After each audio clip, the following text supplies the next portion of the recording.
earliest memories of music growing up?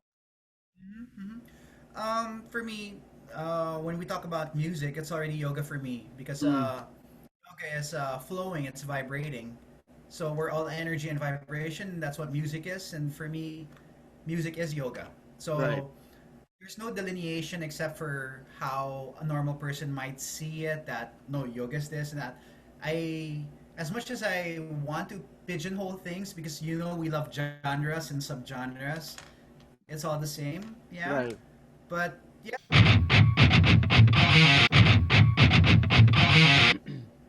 Hi, everyone. Welcome to another episode of my podcast.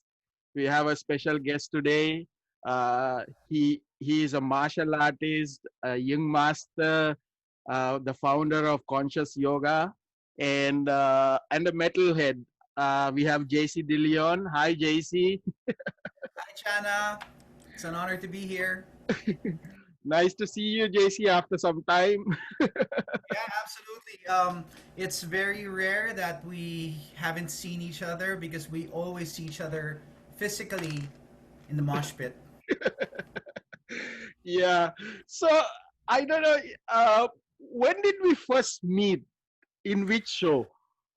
Um, I'm not sure, but I think I've seen you already several times. But Mm. I think I'm trying to remember.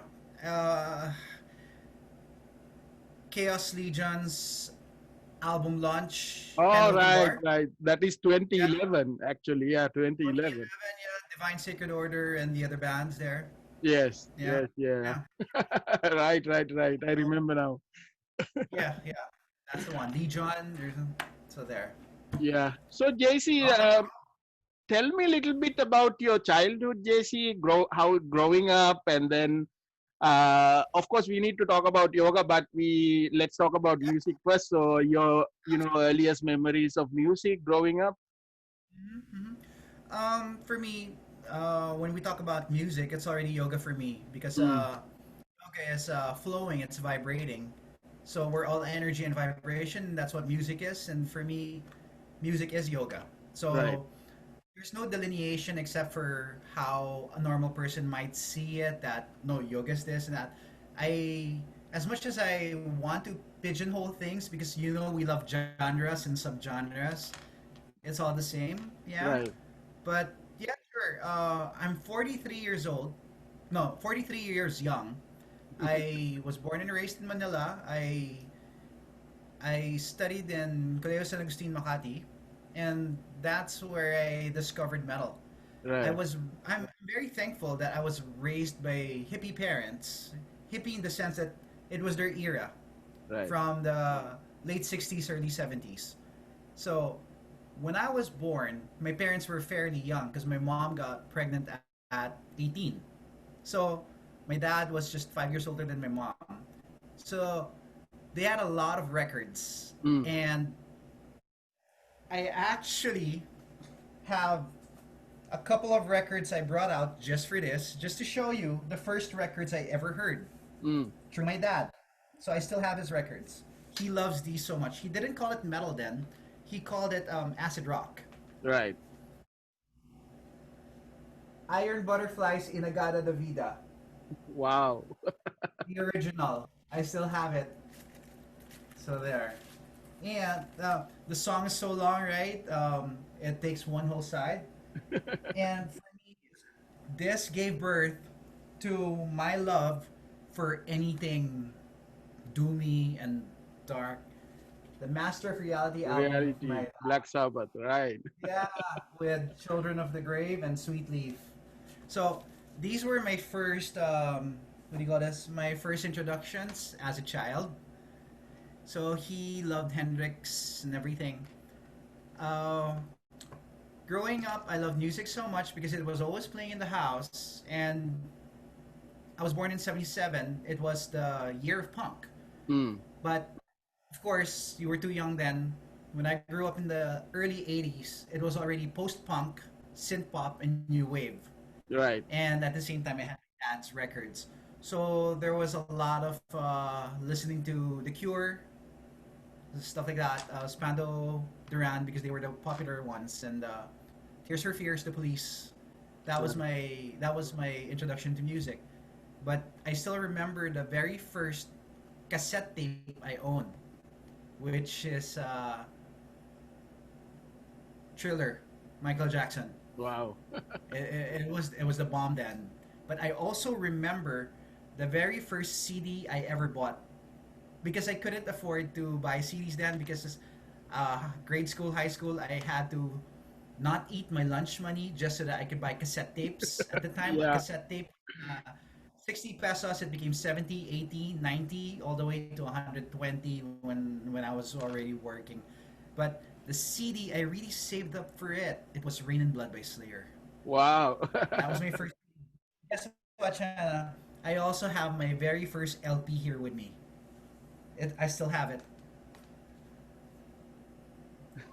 I have that also. Yes. I know, I know. I still have my second LP ever. I can't believe I've let go of so much stuff, but I couldn't let go of these things. Power slave. Yes. So you can just imagine how how I felt when Maiden wasn't coming anymore. I was really looking forward to that. Yeah. So Yeah. going back to from new wave and post punk, I I kind of try to know where post punk came from. So some of my older playmates where I grew up in Pandacan, Manila, Mm. they had records of well, not records, cassette tapes of the Clash. Wow, I said, wow, what's this? So raw, and the Right. Ramones. So I kind of saw the connection already. And then 1987 came, and I heard "Welcome to the Jungle." It's like, what is this?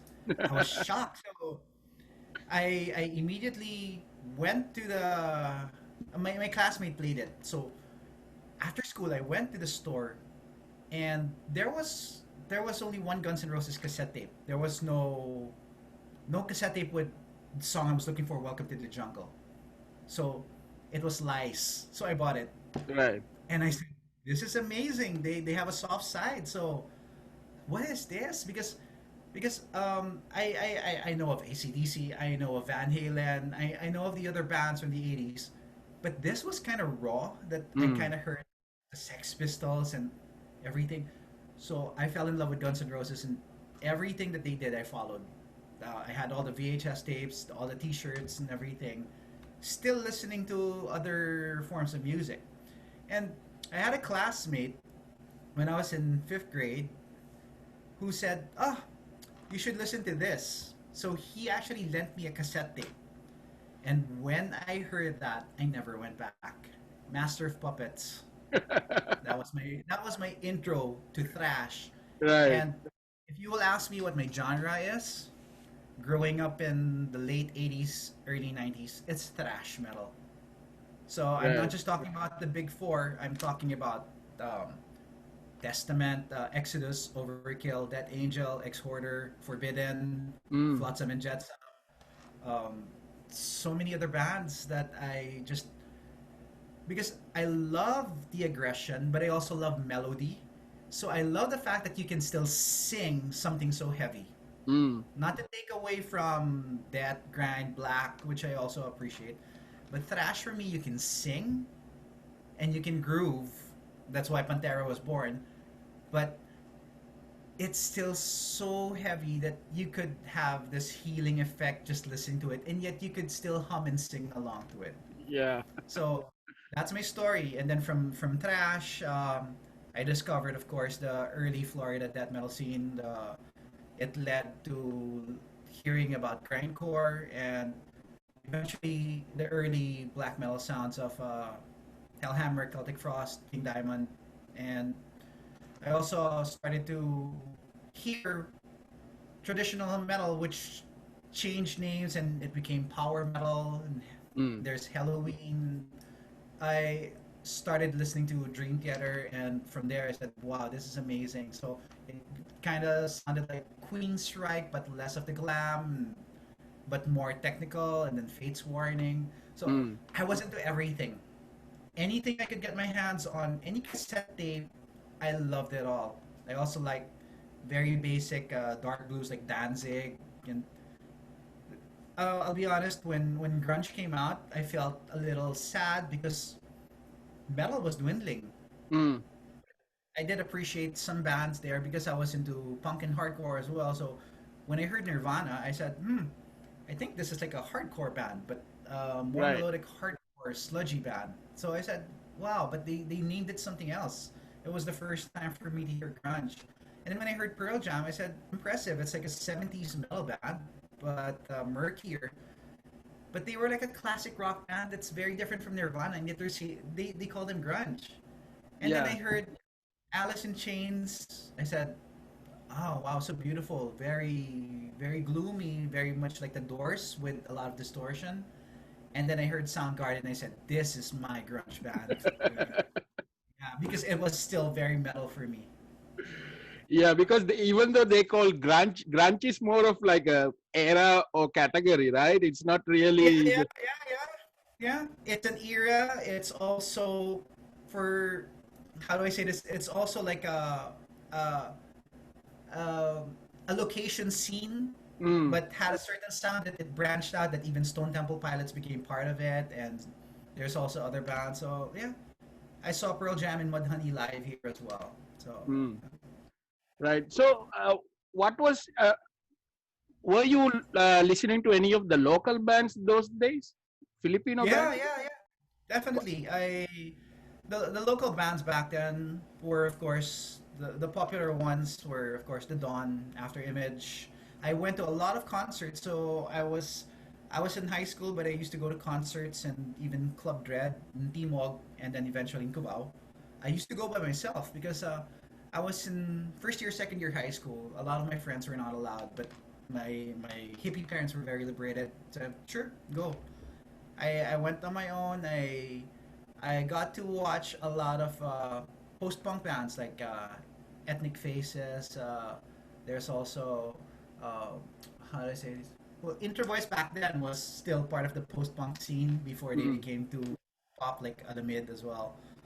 But the Dawn, I said I loved reggae, so Coco Jam, Tropical Depression, and the metal bands that I got to see were of course Euthanasia, a thrash metal band that I mm. really loved, and there's Mass Carnage and several other bands, Mutiny, Dahong Palay, and even some death metal bands, Rumble Belly, and that scene, basically. Right. So, what was your first international artist that you saw live? It's so funny. I kind of figured you would ask, but it's a pop R&B disco artist named Sybil. Okay. Don't make me over and all. Yeah, my classmates wanted to watch. I go, yeah, sure, let's go, watch. And no judgment for me, music is music. But Yeah. Chana, here's something funny because when you started the autographs and merch group in Manila, even though you're from Sri Lanka and then you started it, I really adored it because not only did you make a scene, you actually started the community, and I could so relate because I thought I was the only guy like that. Right. I declutter a lot. Okay, I try to be as minimalist as I can. That's why I've let go of almost 4,000 record CDs and tapes, and I only have a couple now plus Spotify and iTunes. But this is what I used to do with every concert I have ever gone to. I have scrapbooks, All right. slum books of every ticket and every newspaper article that I could find. I would actually cut. For example, I actually get the articles, get the ticket, and file it. So here's a sample of one concert. Metallica. Yeah, 92. So basically, what I do is I get all the articles, I keep the ticket, and I file it in a folder. So I already have sort of like five of these scrapbooks that I stopped already. So the concerts that I've seen past 2010, I don't have copies or tickets anymore. Yeah, so basically everything from late 80s all the way to 2010, I still have the tickets, but I think I should just let go because it's a memory now. But I'm very thankful for that. I have all of those, even the guitar picks. I've kept everything, drumsticks. Yeah, so it was Sybil, but my first international metal band was Metallica. Can you tell me about that show? Yeah, it was truly memorable. The show started around eight or nine, but me and my friends from high school were already there at around 12 lunch, and the line was already long. And to think that there were seats, so it was just I just couldn't really I couldn't explain it because it was a dream come true for me. It was for me to actually hear Master of Puppets live. That's what I was waiting for, Right. and I'm thankful that my father gave me money to buy tickets. So I'm thankful my classmates also had the money to buy the tickets. So I was in row F, A B C D E. Yeah, Yeah. basically, yeah, sixth row. So that was pretty awesome, and I noticed, especially in that area, it seems that I was the only one singing all the songs from the Ride the Lightning album, of course, and Kill 'Em All, Master of Puppets, and the Justice for All. But everyone was singing. I think if yeah, it seems that the crowd that was close to me, they only sang three songs. Of course, Enter Sandman, Unforgiven, and Sad But True. Mm. The rest, I knew everything. Even their Stone Cold Crazy cover was there. The Misfits cover. I didn't have a voice the next day, and I also felt sad because people were trying to mosh there in the area, but there were seats. But some people weren't accustomed to it because this was the first big metal band that came. A lot of metal bands that people knew because of MTV didn't really have mosh pits at the time because Mm. glam was very big. So, I mean, you don't really see mosh pits in Guns N' Roses concerts when you watch their footages. But with Metallica, it was sort of expected. That's why even James Hetfield kept on saying, with this next song, I want to see you guys go wild. I want to see you. I just want to see you run around and jump around. But nobody did. So once in a while, you would see some person flying, and you would also see a fight break out because a person who was there, who is not accustomed to something like that, would get mad, and a fight would ensue. I also felt bad because some know-it-alls were just bombasting Jason Newsted, Mm. giving him the finger and yelling at him that it's still supposed to be Cliff Burton. I don't understand because how can that be? You know. So it's just respect, and it was beautiful. Kirk Hammett spoke in Filipino just a couple of times. Yeah. But what's memorable for me about that is before they said goodbye, they said we would come back soon, and they never did. Right. And as a music fan, I kind of held on to that. Yeah, I was second year high school then, so I was really holding on to his word. So I think I was 15 or something. Yeah. Yeah, there are a lot of people. I mean, I really like actually Jason Newsted because I don't know, because a lot of people are like, bashing him, but he's like really good bassist, and he actually brought Metallica to that level, right? He contributed a lot. Absolutely, he had the aggression as well, and he added whether people agree with that or not. There was this look, as a matter of fact, with he was the one who banged his head the most, Right. and I personally shaved the sides of my head because of him. Yeah. So yeah, So JC, his one of the other, yeah, yes, I saw that. it's my yoga school. Medical, yeah. Before when I practice yoga, it's so funny because mostly a lot of girls practice.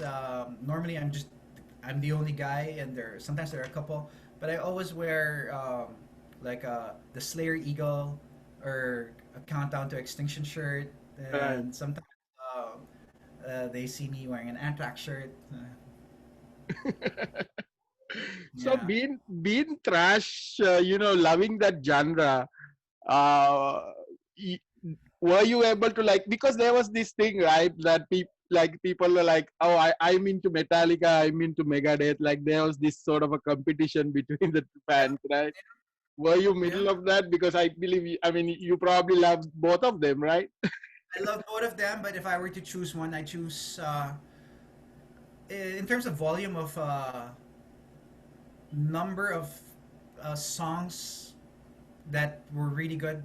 Metallica really had a lot of good songs, but the songs of Megadeth that I really loved outweighed my love for the volume of songs because my favorite thrash song of all time is still Holy Wars. Hmm.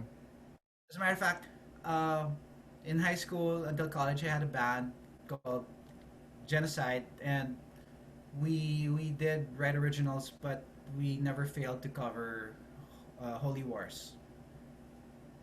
I Right. also love the fact that Megadeth sort of like was the proto prog thrash band for me. They were very technical compared to the others, even though the other had fast solos and everything. They were very technical. Plus, they added twin guitars of Iron Maiden and souped it up, something like that. I also love the voice of Dave Mustaine. Hmm. He was also like so cool as a rock, what that rock god was supposed to be. Right. Yeah, because a lot of people are saying he's arrogant and all that, but not. I don't think so. But he's kind of. I think he's a kind person, but he doesn't entertain bullshit. I think. Yeah, yeah, I guess so, and I guess to each his own. So for me, Yeah. I listen to people not because they're nice. I Right. listen for their art. Because if I listen to music because the person was nice, I wouldn't be able to listen to more than half of the music I listen to. Yeah, Yeah. I'm such a big Dave Mustaine fan, especially that era with Marty Friedman, Nick Menza, Right. Ellefson. Rust in That peace. that Yeah. that era. Yeah, the Rust in Yeah. Peace, and then they reached Countdown to Extinction Shout out to as well. extension. Yeah. Symphony of Destruction. Sorry, sir. Symphony. What's it called? What's the third? What's the album after Countdown? The one with Train of Consequence Ah, and euthanasia. Euthanasia. Euthanasia is the train of consequences. Yes. Yeah, I mean that still has them, right? That's one of my favorite albums also because it's Mhm. really really cool song. Yeah. I like it with the harmonica. They added the blues sound Yeah. there. So JC, you said I never knew this that you actually had a band. Yes, but I never really mention it because nothing came of it. Everyone just started doing their own thing, and then would you believe the guitar player who was so into black metal now listens to J-pop. Nothing against that, but that's his music now. Uh, I actually studied music. Mm, Even in college, I crossed the street to Saints Co because I was studying music theory. They actually had a music school. I studied music theory and voice. When I was a kid, I was part of the Philippine contingent for international music. It's called the Manila Children's Choir. It was started by the government, and right. I was a child soprano. So I was classically trained in terms of voice. That's why I appreciate James Labrie. There, I Right. love the octaves of Dream Theater. We covered Slayer, Dream Theater as well, the early years, and then a lot of originals, but nothing ever came of it. Yeah, Do you still have those songs you written? in a cassette tape somewhere that's probably moldy. Yes. Yeah. The songs probably sounded like for me it was sort of like a cross between Testament and Iron Maiden because I still Right. love the Dickinson flowing melodies. Mm.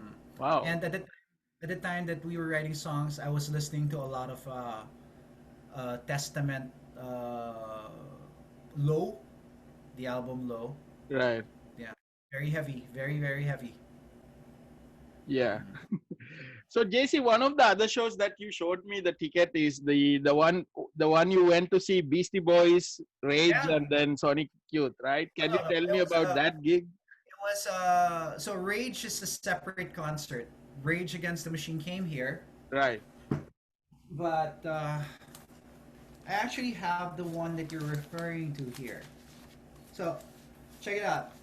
Would you believe that the most violent concert, international concert I went to is this one? Rage at the Astrodome. Wow. Yeah, riot, and people just kept on jumping everywhere and going through barricades, and you could see guards with their sticks just hurling at everyone. It was very intense. Yeah. This is the concert you were referring to. It's actually Beastie Boys, Sonic Youth, and Foo Fighters. Right. Yeah, yeah, yeah. Wow. Right. So can you imagine, China? That's why we're friends because of the autographs, merch, and stuff. I also keep the stuff. It means a lot Yes. because these are memories that are what life is made of for me. So you saw I you saw Rage Against the Machine, the original lineup, and then you recently, few years ago, you saw Prophets of Rage also, right? my wife Denise went. My wife Denise and I went to Japan and we watched Prophets of Rage. Right. So it Rage with Cypress Hill and Public Enemy, Public two Enemy. rappers I really like. Yeah, Chuck D. So Rage Against the Machine was intense, but I enjoyed the Alternative Nation. It was actually an MTV concert Right. there. One. Look at the opening act. Eraserheads, Eraser. right? Yeah. So as always, with a lot of punks and a lot of cool kids, because it's a local act, they were also sort of like yelling for e-heads to finish already. What's Mm. funny is after that, they're also the same people who appreciate them when there's no international band. Listening to them even after. So yeah, uh, I believe it started with Foo Fighters, uh, first album. So basically, all the songs there are still very aggressive. You Mm. could hear the punk sound.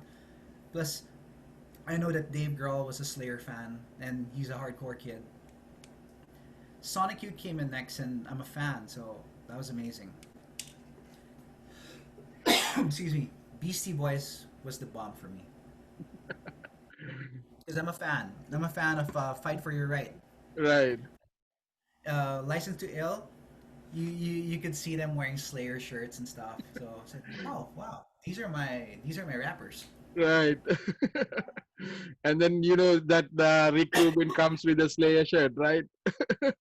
Yeah, exactly. And then I didn't realize it because I got to know Rick Rubin by reading about him and then seeing his pictures with a beard and all. I didn't realize that when I was younger, I already saw him without the beard and everything. Well, and that he was the mogul for Def Jam, especially now Right. after watching Hip Hop Evolution. You get to see it all. So That was you were amazing. so JC, you were listening to hip hop also those days? Yes, absolutely. As well, I'm not embarrassed anymore to admit, but I also went through the breakdancing phase. It was a big thing here in the '80s, here in Manila. But I was already listening to punk and hardcore, but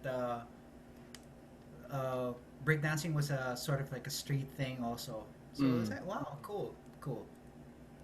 Yeah, in terms of hip hop, I got to love hip hop more in the early '90s, especially with a West Coast sound. Right. You had Dr. Dre and the Dog Pound. You had Cypress Hill, which I truly loved, Mm. and you have to understand that it was the time wherein, even though in Manila, people were fighting because you're either hip hop or you're metal, and then from the metal side, you could only be metal and not punk. So it never made sense to me because I love music. I even listen to classical, Mm. and I also listen to dance music, house and techno. So for me, it was all this beautiful um, buffet that you could just enjoy. Yes. And then 90s came and people started mixing all the genres, and I thought it was beautiful. That's why rap music was also part of festivals. And then I really loved Ice-T. That's why when he formed hardcore band Body Count, it was like, oh my god, this is perfect. And then they tour with Yeah. Slayer. I said, these guys are so open-minded. And Slayer, for them to even get Rick Rubin, who knows, is into hip hop, it means they appreciate the bass sound, and they appreciate the production quality of hip hop. I Yes. thought it was amazing. So Rage Against the Machine was a natural extension. And if you listen to a lot of hardcore, if you think about it, a lot of hardcore is hip hop and vice versa, especially the New York Yes. hardcore scene. And my favorite hardcore scene is New York. So you have Agnostic Front, you have Sick of It All, and the way they belt out their music, even Cro-Mags, it's almost like rapping, but with sheer aggression. So it just makes sense to me, and they have a lot of breakdowns and a lot of drum beats that actually, if you set it aside, you could rap over. Right. Yeah, so for me, it's all the same. It's all, I know it sounds corny. It's yoga, but it's just one. It's quite amazing that those days the punk and the hip hop scene like they sort of started in the like in New York parallelly, right? Like it was like a Yeah, parallel scene. yeah, exactly. If you think about it, with it was, and you know what's so funny? They weren't even trying to be street or gangsta. It's just that Hmm. they were there, and that's where they're from. So they just sing about what they know about. But they Right. didn't do that on purpose to be cool. It's just who they were. Yeah, Yeah. So it's amazing. yeah. So JC, when I first sort of saw you, I thought that you probably like maybe you're like a hardcore kid or a hardcore fan because I don't know, maybe that's my first impression of Yeah, you. because you always saw me then. I was always in a Minor Threat shirt because I love Minor Threat, and my hardcore shirts are the most comfortable because they're very thin from Right. wearing it all the time. Yeah, I had a couple of like Circle Jerks, Minor Threat, the early hardcore, Black Flag, Bad Brains, but I don't consider myself a hardcore kid in the Mm. sense that compared to the people who are really part of the hardcore scenes in the Philippines. Uh, it's sort of like I'm just a guest. I go Okay. to the gigs, but I'm not really part of any crew or any scene. I go by myself. Sometimes I bring my wife, Right. and I go to both local and foreign bands I support, and I I just stay on the side. But when the pit starts, I'm there, and then because I'm 43, I get tired, so I just go back to the side. Yeah. But I'm a big hardcore fan, but I wish I could say I'm a hardcore kid, but would you believe I'm more of a metalhead? Right. Yeah, yeah. So, what was the last mosh pit you were in, JC? Man, it's a long time ago. The last foreign mosh pit would be Sick of It All in Laguna, in Santa Right. Rosa. So that's why I live in Muntinlupa, which is the border of Metro Manila, or the edge, and next is Laguna already. That's why I'm very thankful. There's Howell and company for the Mm. Laguna hardcore scene. Yeah, supporting Pile Driver and Pile everything. driver, yeah. Yeah. I actually invited Howell to join this podcast. We are still working out the details. So Yes, yes. I respect their crew so much, their music and everything. Plus, I love New York hardcore, and you could see how they have their Filipino sound with Madball and everything. mm, Respect. yeah. So JC, one of the things that I noticed with you is that you have a brother as well, right? So it's only two of you in your family, Yes, siblings. correct. So both Yes, of you guys are like martial artists, right? yes, yes, So yes. what sort of stuff do you do? Well, I trained for the longest time in Filipino martial arts. Same with my brother. It's Filipino martial arts are known in the world as arnis, kali, eskrima. You see that with sticks, swords, and knives. Right. Yeah. But we also practice other different styles of martial arts as well. And for me, it's also just like yoga. Mm. It's really an expression of movement because martial arts goes in tangents. There's the art side wherein you just focus on the discipline and the movement as well as some creating some scenarios that may seem implausible now in this day and age. And there's the more hardcore combatives aspect side of really studying reality based fighting, so to speak. Yeah. But right, to be honest with you though, even though I still train here at home, my brother is very active in his Mm. house.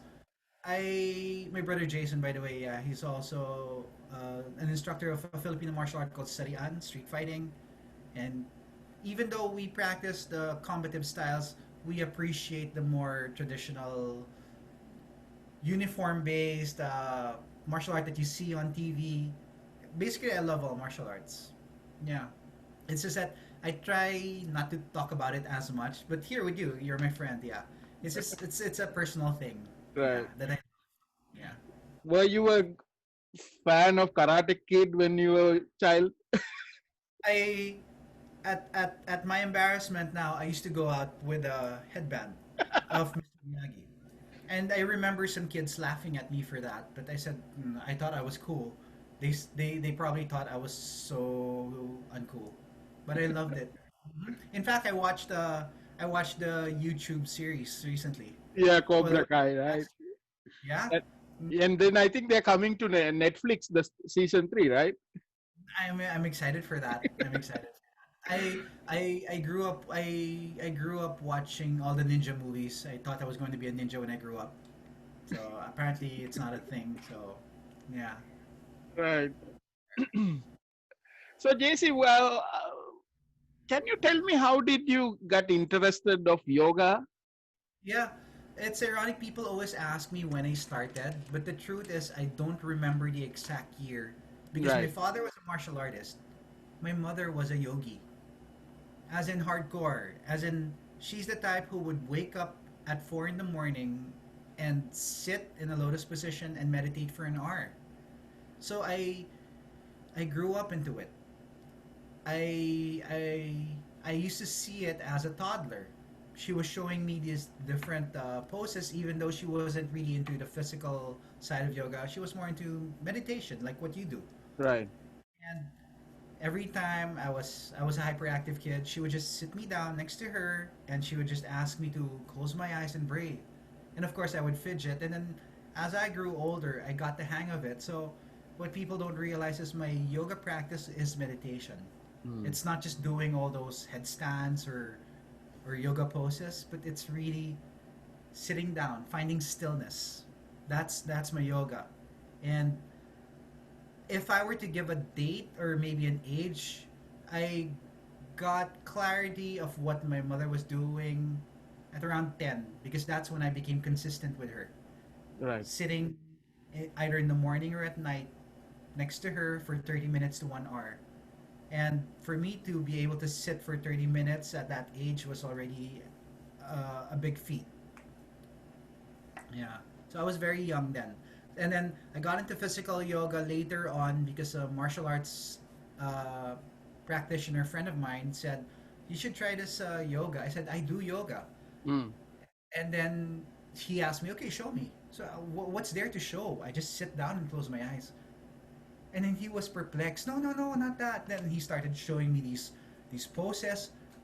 Oh, okay, that kind of yoga. I go, okay, I'll try it out. But at first I was laughing. I said, no, no, no. I just wanna something more active, more Mm. aggressive even.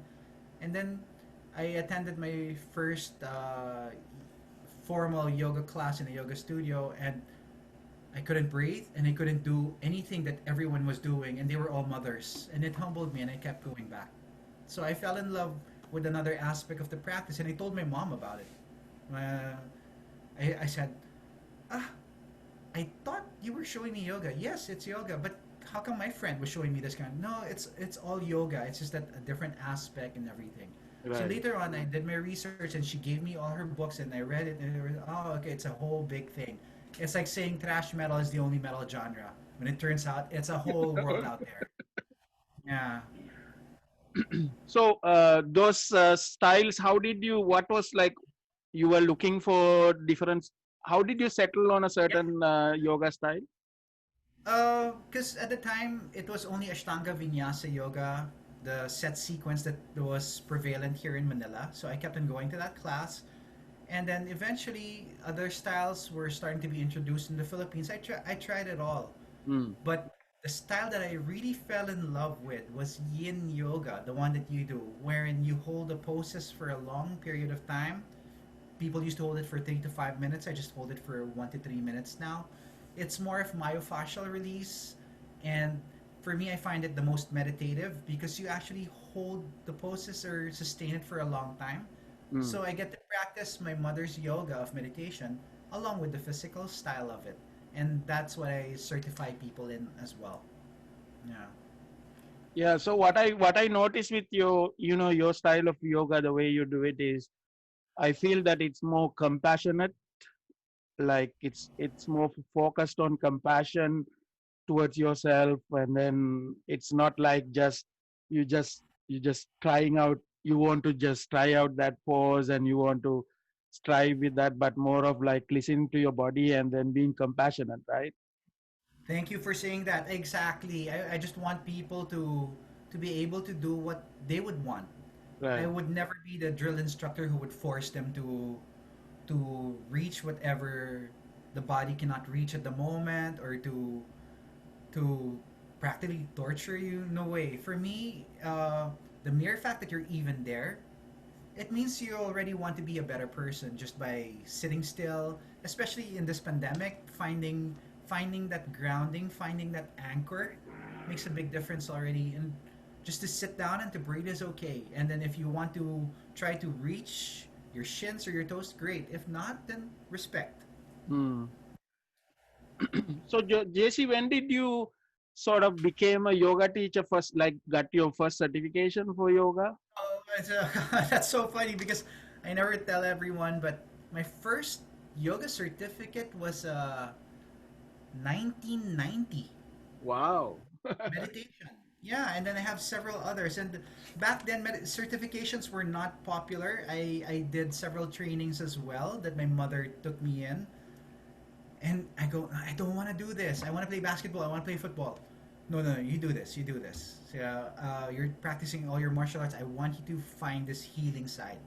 And I did all the certifications and courses with no certificates. It was all meditation and all. But the Yin Yoga training in 2014, that changed my life. I Hmm. said, okay, this I will share. And then I started teaching to friends, but I was still in the corporate world. You were also, you messaged me to also tell you when I left the corporate world, what happened and all. Because when we were hanging out, I was still working, right? Right. In corporate world, yeah. I I left the corporate world when my mother passed away in 2015. So I as an homage to my first yoga teacher, my mother, and what I was feeling in the corporate world, that there was money, but I wasn't as fulfilled. Hmm. And yet, whenever I shared meditation and yoga, I felt so light, so happy, if you may. And I said that as a way to honor my mother, I will just continue sharing the way she shared it to me. So when you attend my class and the way I speak, it's basically her. Right. That's that's a style, the very compassionate style. And that's what I'm doing. I left the corporate world in 2016, 4 years now. To be honest, I miss the money. Back then, any CD, any album, any record, any concert, I'm there. You Right. want the VIP, I'm there, right? That's why Right. we always there. But of course now, it's not about the money. I have to learn to, or keep on learning how to just minimize. Was it hard to transition from that corporate lives to just doing yoga and In a sense, it was a natural progression for me because I was in sales and marketing, so I spoke a lot. mm, And in class, you basically share. You share yourself. The hard part was, of course, the bills. Right. Before, there was always something extra. There was always something, or there was a lot of moments when, okay, I guess this is it. I can't go out anymore. I can't. Little things like that made a difference because after my mother died and I left the corporate world, I got married to Mm. Denise. Right. So I had to reevaluate and reassess finances, and I'm thankful that we support each other. Yeah, because she's also a yoga teacher, but she hasn't left the corporate world. Right. Right. Yeah. So yeah, So, it was not easy. It was not easy at all. but JC, Thankful for now during this pandemic, what I realized is that you actually don't need a lot of money to actually live, right? yeah, yeah, yeah. And I do a lot of gardening here. We eat our own food, by the way. Wow, that's nice. Yeah, yeah. Eggplants, tomatoes. We grow our own spinach and everything else. Yeah.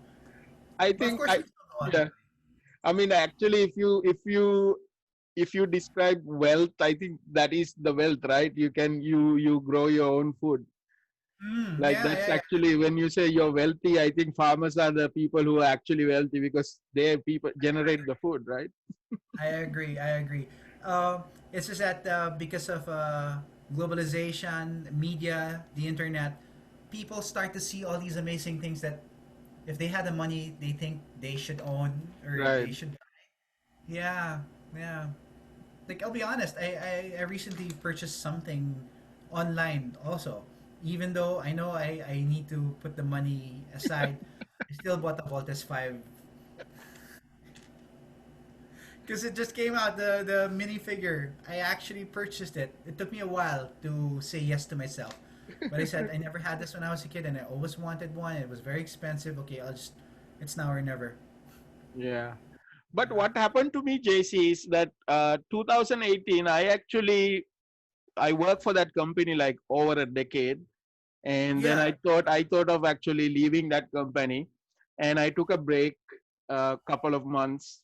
I thought that I could probably just continue as a consultant or something where I do smaller projects or Yeah. smaller gigs. But what I realized was that it was really hard. Maybe it's because of my industry, because I had to personally handle all the the finances, the taxes, the whatever, all these Yeah. things that I wouldn't really have to do Yeah. in a corporate setting. Yes, And you had an HR before it. yeah, so Yeah. that put a lot of strain on me. And then I thought that maybe it's easy to just go back to like Yeah. corporate. Luckily, I got a really a good place to work again Yeah, I was with a impressed. I mean, you're able to go to another one. yeah. So I like doing it because I mean I like technology, and then I'm sort of doing the forefront of that project. So I thought, okay, I'll do it. Uh, Maybe put the effort couple of days a week, like 4 days, 5 days, or whatever to work, and then you focus on personal life. I don't do any work on the weekends and holidays. I don't. What first thing I did is I switched off the notifications of the email on the phone, so I don't Yes. get any notifications for emails. Yes. Nice. Nice. Yeah, Very nice. I think this bring to a point. I know that you're kind of practicing this social media fasting kind of practice, Yeah, right? yeah, I do that every so often. Yes. Can you tell me about that, JC? Yeah, I every so often I do 30-day social media breaks, meaning I don't go on Facebook or Instagram, not even on Twitter. Mm, I but my messenger is on because I don't I rather I still have people who only contact me through messenger, right. like classes and companies who contact me, they contact me through messenger. So I leave that on, but other than that, I'm glad you asked because I it makes a difference, huh? Everything from not touching your phone, I'm actually more mindful, if you may. I even when I do my fast, I change my phone and remove my SIM card from the iPhone to a Nokia, Right. the very basic Nokia that only receives text messages and calls. Right. So the only caveat to that I notice is when I need to go to a place that I haven't been to, I use Waze. Right. Now I don't have Waze. So for 30 days I don't have Waze. So I still manage because when we were kids we could go anywhere without a phone. Yeah, I was actually thinking what happened, because before what we do is you go, they will tell you the nearest landmark, Yeah, you go to there and you'll ask somebody how to go to this road or some. But what happened? Why people are so dependent on the maps now? I know. I mean, they have to know the minutes. They have to know all the routes, and if it's traffic. I've been stuck in traffic also because of social media fasting. Because not only do I leave the apps, I leave the phone at home, Right. the smartphone, because I always tell everyone I don't want my phone to be smarter than me. Yeah. Right. So that's what happens. But I said I leave Messenger on. I leave it in the laptop at home here. So I get to check Messenger every few days, only at home. Mm.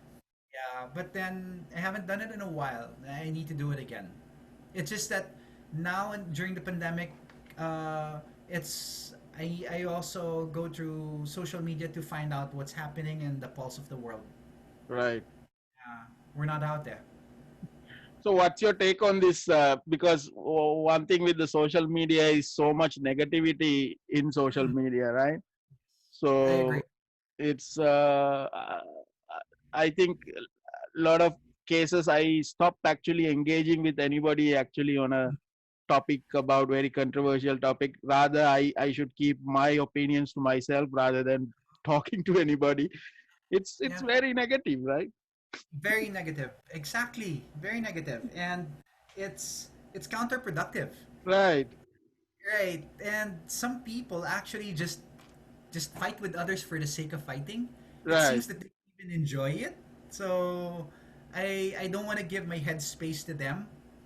I would rather listen to music or even podcasts. Yeah. So Yeah. yeah, like for example, I was listening to Trash Metal Jesus with you. So I Yes. was listening to that one. Yeah. That was a That's what funny I was one. doing when I was doing the dishes. Yeah. So there. Yeah, because I thought of creating this because I was kind of bored. There was no shows to go anymore, so I thought, why not I start talking to the friends I know, Yeah. uh, and I got like overwhelming support from a lot of bands and a lot of people. Huh?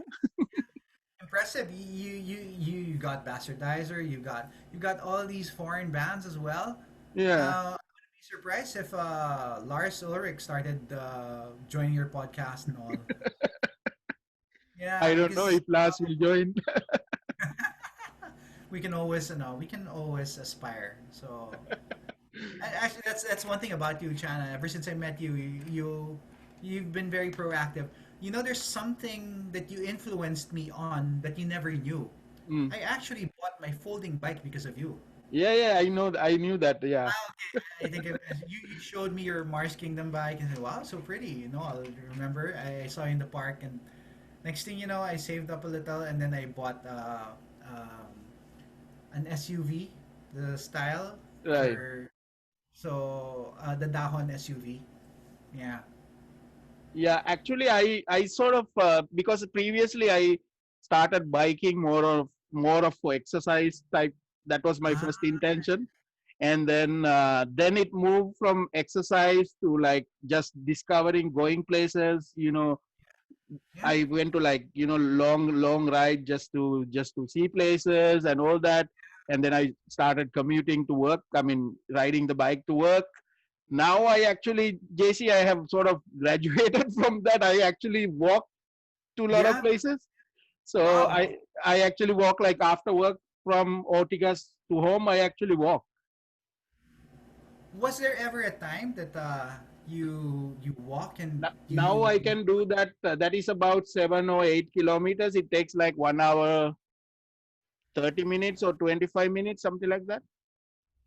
wow, Yeah. wow. Just But even in the heat, huh?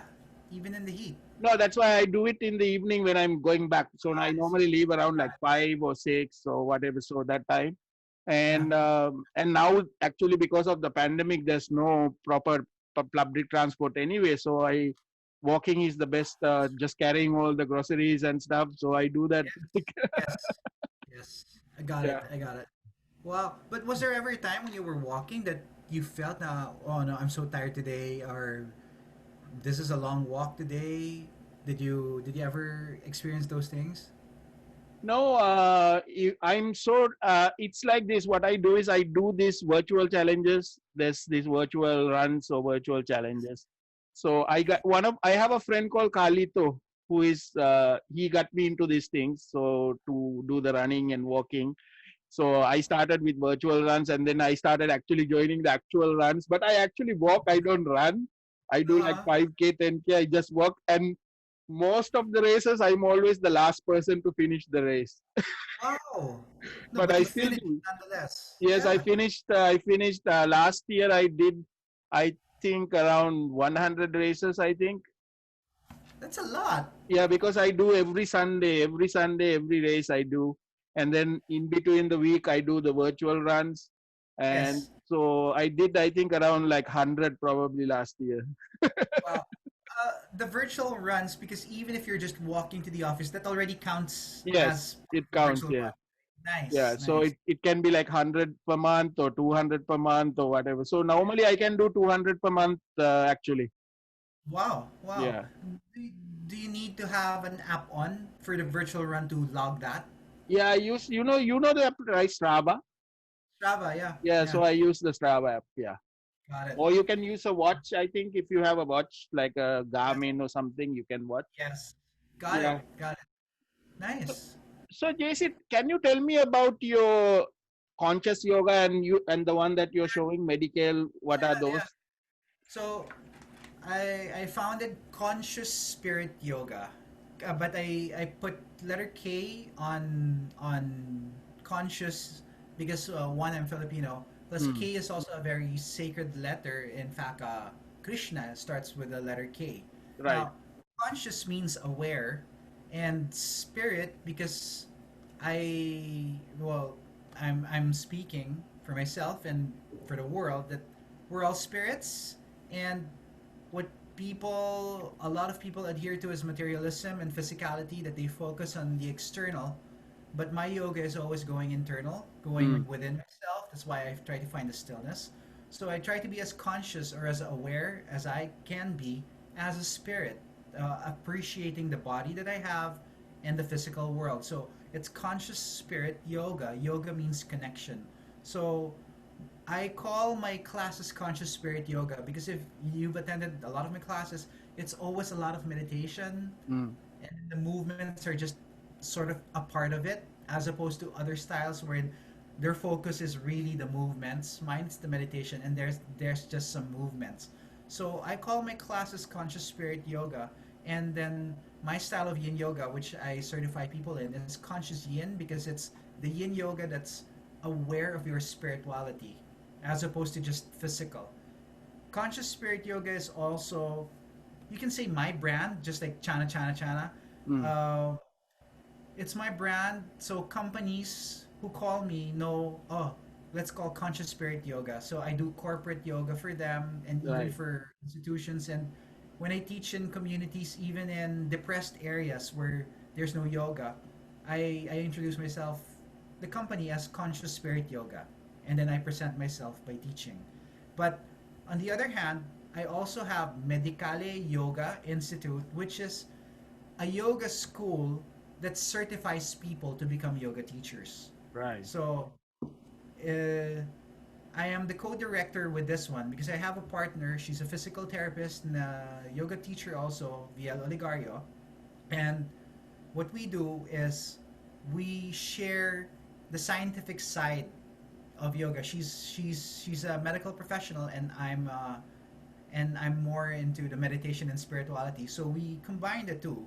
So the partnership works so that the student who graduates will get both sides, the physical, scientific side, and the esoteric spiritual side of yoga. So we've tried to fuse the two, and we've conducted 5 teacher trainings already, accredited in North America and India as well.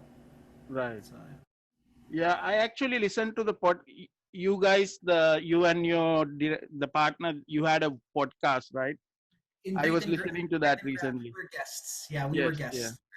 Yeah, yeah. Yeah. So, JC, have you listened? Do you know DDP yoga? Yeah, the wrestler, Yeah, Diamond. And it's here's that's the what I'm thing. wearing Yeah, actually. oh, you're wearing a yoga shirt. You're Yeah, wearing a yoga shirt, and I'm wearing a metal. He's also a metalhead. I I love the UFC. I appreciated WWF when I was growing up, right. and people ask me all the time, "What do you think of these popular commercial styles of yoga that kind of change it and focus on the workout?" I love it. I appreciate it. People, some purists will say, "Oh no, that's not yoga anymore." For me, everything is yoga. If for example, let's go to music, and I listen to Warrant, Poison, Slaughter, Winger, Hmm. and a purist death metalhead or a trash metalhead will lambast a person for that. I think that's just a form of bullying or bigotry, Yes. because a person like me who got into Guns N' Roses and also listened to Bon Jovi and Extreme and all Mr. Big and all the other bands, yet I listen to Napalm Death. I listen to I listen to Slayer and Carcass. So it's because of my love for Guns N' Roses that made me want to listen to all these other bands. Right.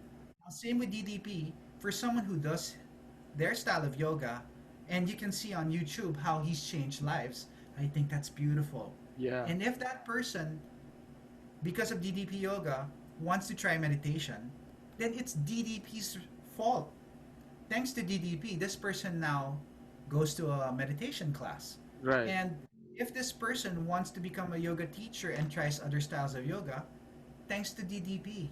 I think everything's connected, and I can never make fun of someone who's trying or is doing a different style, because for me, it's all a rhythm and a flow. Yeah. Have you seen that video that Yeah. he got this person to walk?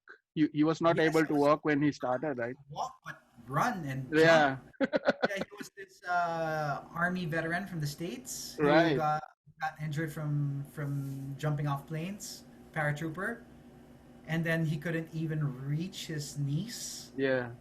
After that, he was running and doing headstands. I mean, wow! For me, that's beautiful. Yeah. There's another movie, JC, Resurrection of Jake the Snake Roberts. Oh, I should Yeah. check that out. Yeah, because what happened is Jake the Snake Robert was so much addict had an addiction problem, and he was having a lot of physical problems himself. So DDP took him over to his house, and then they shoot this his recovery process, and it's a movie called Resurrection of Jake the Snake Roberts.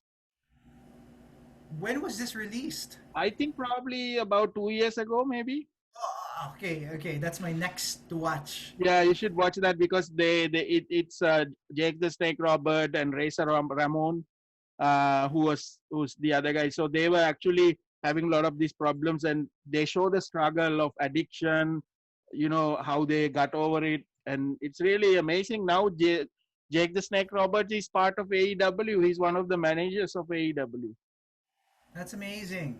That's very impressive. Yeah, it's really Wow. impressive. Wow. So JC, I have some CDs here. I want to show you, so we'll get Yes. some reaction. So I think you Yep. mentioned some of them. Beautiful. My wife has that. Yeah. Yeah, Greatest hits of the Ramones. That's yeah. that's essential listening. Did you watch? Essential listening. Did you watch him when Maki No, Ramon came to Manila? I didn't get to. No, I had a late night shift at work. I had to take care of some stuff for the next day. Right. Was that in Hard Rock? Yes, Uh, yes. I was there. Actually, this one he yeah. signed this one, and then you know what happened to me? I in 2016 I went to Ireland, Dublin, Ireland, and then for work, and then the day before I leave, CJ Ramon was having a show in the same city, play around the same neighborhood actually. Wow, wow. So I went to see CJ Ramon, and that was like my first real punk, like a punk. Yeah, yeah, yeah. So crazy the mosh pit. Wow, wow. Very nice, very nice. Actually, I watched the documentaries and I felt sad. It turns out that Johnny and Joey weren't in good terms. Right. Yeah, sad. And then this one, Oh, yes. I love Hatebreed. I really love Hatebreed. Even though they've crossed over to a lot of metal, and for me, I believe they're a New Jersey band. They still have that New York aggression, right. the East Coast. That's one band I will always watch, even if they go here 10 times. I will always watch them, and I'm a big fan of positive hardcore. I Mm, love their lyrics. I love their battle cries on making life better for you. Yeah, yeah. Hatebreed rocks. And then Always. yeah, JC, one of the other bands that's kind of similar is I want to see Suicidal Tendencies. Yes, definitely. Definitely. Mike Muir fan here. Even Infectious Grooves, I was a big fan with Robert Trujillo and all. But that changed my life as well. Lights, Camera, Revolution. Yeah. They were hardcore, but they were also thrash, and it was And then perfect. uh, and then they were like also hip hop, like gangster, right? Yes, they're part of the gang scene. Yeah. Yeah, I love Suicidal. I know this is one of your favorite albums, Yes, right? absolutely, definitely. All Beatles, all Beatles, definitely. Yeah. Yes. I make sure I play that in yoga class. I play that. I just play that whenever I want to feel good vibes. Yeah. Yeah. Few more. Yes. Yes. Dio, Heaven and Hell, right? Black Sabbath Yeah. Dio. So Actually, so so with Black Sabbath, uh, who do you like the most, Ozzy or Dio? I've been asking myself that as well for years because I love them both. Yeah. I love the voice of Dio more, but I love the fact that Ozzy is Ozzy. Just say Ozzy. I love that Ozzy made Black Sabbath along with the three other guys. But in terms of voice, I'd go for the whole rock star swagger. It's Dio, Yeah. yeah. But I cannot not love Ozzy Osbourne as well. Both Black Sabbath and his solo work. Yeah. That's and you talk about this already, right? That's your first Yes, CD? my very first CD, Rain in Blood. That's why, it was my dream, literally on my bucket list, to be in the middle of the mosh pit of Angel of Death. Right. And they came here. So it's like I was thanking God for Slayer. Right. Yeah. For That was for yeah, crazy show, right? yeah. Did you went to both shows or only the Kia one? I don't know if I was out of the country for the second show or I just came back, Mm. but I wasn't able to watch the second show anymore. Very heavy for me that I wasn't able to. Just like it's very heavy for me that Maiden didn't come here, Mm. and Dream Theater wasn't able to also again. So yeah, but thank you for Yeah. showing me that. The lyrics scared me when I first read the lyrics of that album. That's crazy. And Yeah, what about them? my favorite Smiths album. Thank you, Chana. How come you know me? I never showed that to anyone. I, I I, I know only I, have the cassette. I had a feeling that you probably like this. Yes, Girlfriend in the Coma is there. Last Night I Dreamt Somebody Loved Me. That's the Yeah. album. I listened to.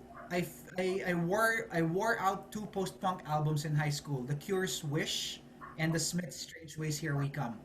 I Yeah. made sure I played those again and again. Wow, Actually, I you like have. this, the new wave style of bands. And then, Paul Simpson, who's this? Yeah, of course. I have his autograph for Yeah, Wild yeah, Swans, The yeah. So Care. Yeah, I'm sort of want him to come on this podcast so I you can talk should. to. Yeah, You got to see him live in Okada, right? Yes, yes. Yeah, yeah, I got to see the Wild Swans the first time they came here. He signed my album. Very Yeah, happy. actually, what happened is when he was singing, he took off my hat. I was wearing a hat, and then he put it on himself. So after the show, I asked him to sign it because it still has its sweat. I asked my wife to don't clean it. Nice, nice. Very nice, nice. And then the last one, JC. It's the album that started it for me, really. So thank you for showing me that. I love it. I love that album. I love. Would you believe I like the songs that not many people also like? I love Rocket Queen very much. Very Yeah, epic. Very, very awesome selection. yeah. So JC, so your dad was like your influence in music mostly, right? Yes. And then your Yes. mom is the influence of your yoga. Yoga. Correct. So, uh, do you always think about them, your parents? Yeah, they passed. They've already passed away. Do you know, Chana, that I actually saw you the day my mother passed away? Because my mother passed away in New Zealand on a business trip, and I met you for the Dave Mustaine biography. I think I handed it to you. Yes, It was yeah, yeah, my no, I didn't hand it to you. I just saw you biking in Makati. yes, Yeah, I was taking care of some documents in the embassy, looking for stuff to handle. So, yeah, I saw you the day my mother died. Yeah. yeah. I was actually kind of lucky to meet your mom because she joined the last potluck we had Yeah, 2015, yeah, I think. Yeah. yeah. The vegan potluck in Makati. You Yeah, met my in Ayala, yes. And then because your mother took some of the pictures during that potluck, yeah, and so you were now chatting and all. now in the Facebook memory, it's actually coming out uh, It in the came out recent recently. memory. Yeah, Yes, yes, yeah. Wow, 5 years ago or something. I'm not sure. Or four yeah, years yeah. I ago. think it's 5 years ago, Five probably. years ago, right? Yeah. That's the potluck. Even my son and wife came to the potluck. Yes, yes. Yeah. Very nice. Yeah, I always think of them. Not a day goes by that I don't actually. And Mm. every time I hear Hendrix or the Stones or the Beatles, it's impossible I don't think of my dad. Mm. I'll tell you a story about my dad. He actually in grade school, because I kept on buying cassette tapes, he actually and the cassette tapes I was buying, well, Madonna. I bought Madonna, Swing Out Sister, Mm. Concan, and a lot of Bolshoi, new wave stuff, basically. So he said, I want to introduce you to something. So he took me to Landmark in Makati back then when I was in grade school. I was grade 5, and he said, here, choose 4 cassette tapes I will buy for you, but I will have to say yes to the cassette tapes. Okay. So guess what those cassette tapes are, and because of him, I got to know them so well. Led Zeppelin 4, okay? The best of the Rolling Stones, the best of the Doors, and Queen Greatest Hits 1. So it's because of him that started study those. He goes like that. So that's just a nice story. Yeah. Yeah. So that's what my dad was.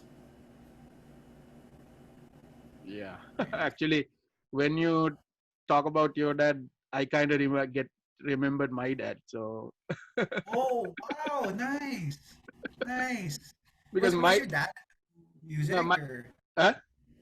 Well, sorry, your dad is how is he? Is he okay? Did he pass away? No, he's still back home. He's retired Okay, good. now. Uh, Okay. Actually, so JC. I don't know if you know that I'm actually grown on a. My mother is Catholic. My father was a Buddhist. So I was raised in that environment. Because my mother was Catholic, so we were raised Catholic. So we went to church. We went to mass, everything, and then but I went to a Buddhist school, so I practiced like the meditation, and then the what do you call this, all the principles, and all that in the school. And I knew like Buddhism like a lot, but and then but I never practiced it when I was in Sri Lanka. Then when I came back here, that's the time I was just like looking at internet and then YouTube, and then finding out new speakers, and that's how I got interested in Buddhism and then meditation. That's how I kind of got into the meditation, start going to the meditation, and then join so many different groups. After some time, finding out that that's probably not the way to go, so join a Yeah. different group. Then lastly, I've been practicing with Aimi and the Yeah. Philippine Insight. Right. I go to that when they have sessions. Um, Yes. and then my dad, when I went there last year, he gave me a book. He was so happy that I'm practicing meditation because he does it also. That's what he Wow. does. Now he's Wow. retired, so just what he does is just meditation. He goes to the temple like every Sunday. That's his life now. So Nice. Nice. Actually, did you realize that the influence of parents really is just very prevalent for us, both for spirituality and how we run our lives now. Very important. yeah, Yeah. I mean, when we were like kind of rebellious, we didn't really think about it. But now, now that we are parents, and then I think Yeah. we are Yeah. realizing that. Yeah, I see your post with your son. He's very lucky to actually have culture immersed in him by you, and the music also, everything, even entertainment, movies. He's very lucky. Yeah. So even with my son Javi, I'm thankful because he's so into music that he's actually the guy who makes me listen to the latest indie rock bands. But he also listens to Slayer and Slipknot. So go figure. Yeah. Yeah. So, JC, tell everyone why do they try out yoga if they haven't so far? So, yoga, whether people believe it or not, is for everyone. People think that it's only for flexible people because that's what they see. They see people reaching their toes or tying up in a bind. But actually, yoga is about knowing who you are and just learning to be still with yourself. The reason people do yoga poses is to be able to sit for long periods of time because it's not easy. And we open the body, we allow ourselves to be healthy because it's the universe's gift to us to take care of this beautiful body that was given to us to house our beautiful soul. Now, why should you do yoga? Why should you not do yoga? So, you should actually just know who you are and be be thankful for this place you have in the world, and that's what yoga will give you. It gives you clarity if you allow it to. It also gives you peace within. And if you have that in yourself, then you're wealthy already. And if you have that peace within, you may even transcend that with others as well. And you may influence others. So, yoga is just for you and others also. Yoga is for you to be able to breathe. Yoga is also breathing, by the way. Mm. Yeah, So, thanks, JC, for doing this podcast with me. I really enjoyed this absolutely. Likewise. discussion. Likewise. I've listened to a lot of your podcasts, and I hope you don't mind. But even in showering, I hear your voice because I just play it in the background. And sometimes doing chores, and then I intersperse it with listening to an album, and then oh, Channa has a new guest. Let's check this out. So I like the fact that the musicians you interview are simply human, and you can just totally relate. You know what I mean? Yes, actually, I'm kind of limiting to the people I personally know, so Nice, nice, so that it nice. doesn't become like I'm just promoting somebody instead of just focus on Correct. people I have a connection with. Yes. So that's why I've been going to the my Sri Lankan bands who I was fans before, and Yes. then friends, Yes. and then also the Filipino bands. So I'm just focusing on that. I don't want it to become just a promotion channel. I want it to be a real discussion Yes. beyond music, because the stories sometimes beyond music is more interesting, actually. Mhm. Right. And it also goes full circle. You'll notice that the music stories are related to their human stories, and their human stories always have a music side to it. You know, Yeah. it has a soundtrack. Yeah. Yes. So thank you, JC. Tell everyone how they can promote your social media, how they can reach you. Sure, sure. So, my name is JC De Leon. I'm the co-director of Metallica Yoga Institute. We're on Instagram and on Facebook. And I'm also the director of Conscious Spirit Yoga. It's on Facebook and Instagram as well. If you want to take a yoga class, I teach a Zoom yoga class that's open to everyone every Monday and Friday at 11 a.m. Philippine time. Just message me if you want to ask me about yoga, and I'm here for you. I'm very open. Everyone's welcome. Okay, thank you, JC. Chana, it's an honor. Thank you. Thank you.